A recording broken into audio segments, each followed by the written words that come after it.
And that's part you already mentioned, right? So part of the market challenge is all about how can you say someone that you can trust that that entity, that person will keep your data secure, right? So there are two things in this question, right? So one is your data, right? So giving back the data to the owner of the data, right? To have the full control, right? But at the same time, trusting, right? Like you just mentioned, right? So where do you believe that technology can help in that, right? Because it's almost humanly impossible, right?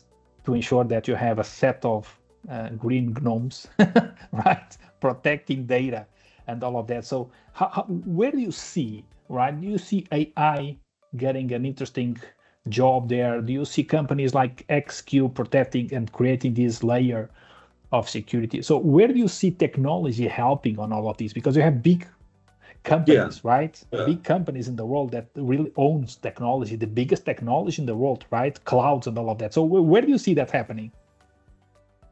Yeah, I think that the way that we think about it is by the term sovereignty. Sovereignty being control over your data as an organization, as a person, as a government, and being able to control who sees the data, where the data is seen. So being able to control the geography of it, when, and then what type of data is you're allowing certain folks to see based on their role, right? So sovereignty is a larger concept that gives control back to organizations, even when it's shared or when it's taken or when it's out of their actual possession. I think that you need to automate this because, as you're saying, you can't have green gnomes everywhere. Figuring all this stuff out, or blue gnomes, whatever color gnome you want. It's not going to be available.